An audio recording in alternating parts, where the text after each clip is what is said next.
And so you may be incredibly technically proficient your entire career, and you reach that city manager chair, and man, it is a different ballgame. Totally. Right? Yep.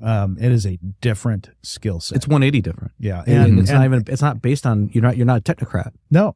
And all the knowledge you have of planning, and maybe the organization as a whole, if you've been in that organization for a period of time, is helpful to you.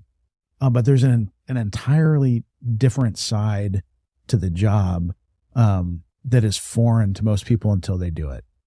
And I don't know if I'm out of turn here, but I would say that I think in many respects, the traditional route creates, and not that that's inherently bad or whatnot, but I think oftentimes it creates in a situation where you have a lot of individuals who have a siloed off into understanding a specific aspect of the organization. And the reality is when you get to the top post and you're a city manager, you have to have a holistic, comprehensive, three-dimensional, 360-degree understanding, to go off into the title of the podcast here, right? Of how the organization works, right? And how it's all interconnected.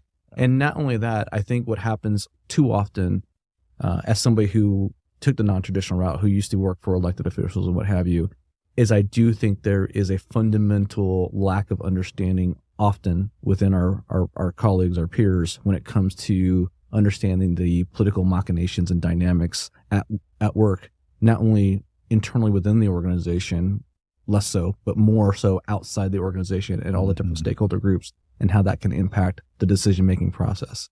I would also add, even within the more what we call quote unquote traditional path, there is still, even within that, if you worked in government for a long time, there's still the specialist route versus the generalist route as well, right? So you mentioned what you talked about is more of a specialist route. Right. The other one's generalist, the analyst, assistant to the city manager, deputy city manager, and moving up through the city manager's office from the beginning. Right. That also, I think, does create some challenges. If you may have that more holistic review of the organization, but you don't have the experience of running a department, and now all of a sudden you have the police chief reporting to you and the fire chief reporting to you, which is a much different dynamic, and not having that operational background and experience also could impact you. So I think that the best path for a generalist would be to try to make a stop in as like a department director. Yeah, exactly. Yeah.